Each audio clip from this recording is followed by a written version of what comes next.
தூத்துக்குடி மாவட்டம் திருச்செந்தூர் கடற்கரையில் அமைந்துள்ளது உலக புகழ்பெற்ற சுப்பிரமணிய சுவாமி திருக்கோயில்.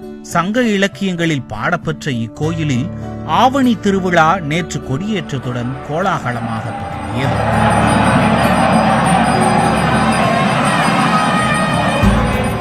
பன்னிரண்டு நாட்கள் நடைபெறும் இத்திருவிழாவில் பல்வேறு கலை நிகழ்ச்சிகள் நடைபெறுவது வழக்கம். அந்த வகையில் நேற்று மாலை கோயில் வளாகத்தில் பரதநாட்டியம் நிகழ்ச்சி நடைபெற்றது. அதில் சென்னையைச் சேர்ந்த புகழ்பெற்ற சைத்தன்யா பரதநாட்டிய பள்ளி மாணவிகள் கண்கவர் நடனமாடி பக்தர்களை மகிழ்ச்சியில் ஆழ்த்தினர்.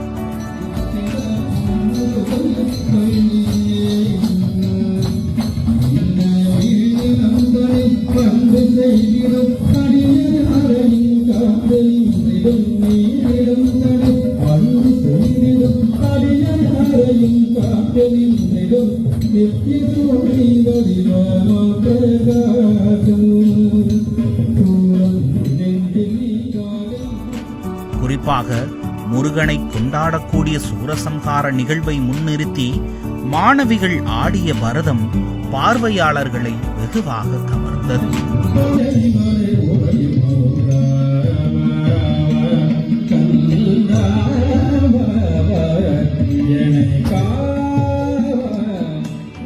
முகபாவனையில் நவரசங்களையும் கொண்டு வந்த பரதநாட்டிய மாணவிகள் அதனுடன் முருகப்பெருமானுக்கே உரித்தான காவடி, மயிலாட்டம் இணைத்து ஆடி மக்களை பக்தி மழையில் நனைய செய்தனர்.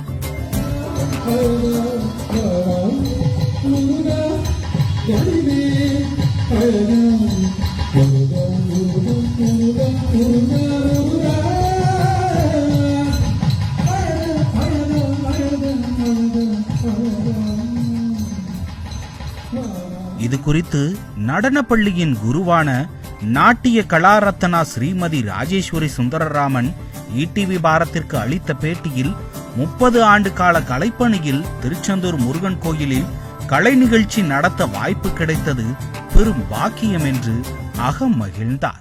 கடந்த 30 ஆண்டு காலமாக இந்த கலைத்துறையில நாங்க பள்ளி நடத்தி கொண்டு சிறப்பாக சென்னையில் நடத்தி கொண்டு வருகிறேன்.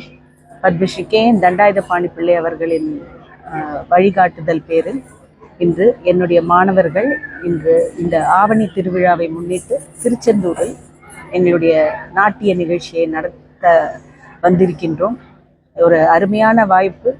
இளம் கலைஞர்களை ஊக்குவிக்கும் விதத்தில் இந்த கலை நிகழ்ச்சி நடப்பது ஆசிரியர் என்ற முறையில் எனக்கும் பெற்றோர்களுக்கும் பொதுமக்களுக்கும் பல மடங்கு சந்தோஷத்தை தருகிறது.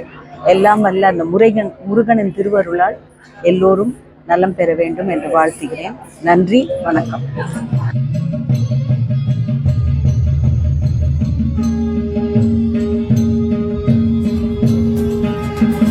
அதனைத் தொடர்ந்து பரதநாட்டிய பள்ளி மாணவர் பாலச்சந்தர் கூறுகையில், குரு ராஜேஸ்வரி ஸ்ரீமதி ராஜேஸ்வரி சுந்தரராமன் அவங்களோட மகன் அண்ட் டான்சர்.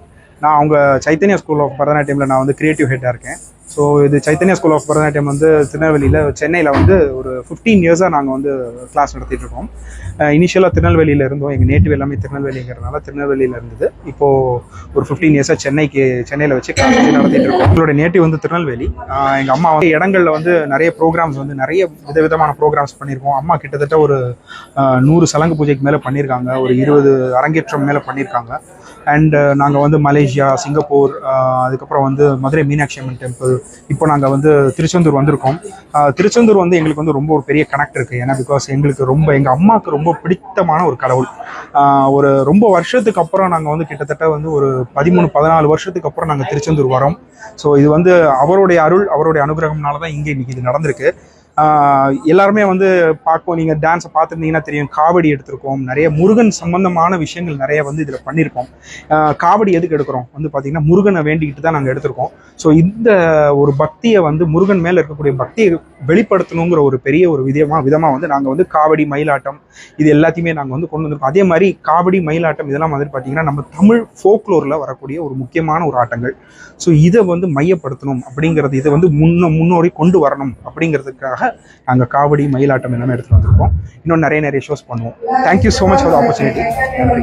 முருகன் மேல் உள்ள பக்தியை வெளிப்படுத்தும் விதமாகவும் தமிழ் மேல் உள்ள பற்றின் காரணமாகவும் மாணவிகள் அரங்கேற்றிய கலை நிகழ்ச்சிகள் காண்போரை மெய்சிலிர்க்க வைத்தது என்றால் அது மிகையாகாது. ஈடிவி பாரத் செய்திகளுக்காக தூத்துக்குடி செய்தியாளர் மணிகண்டனுடன் திவ்யா மற்றும் அசோக் சக்கரவர்த்தி.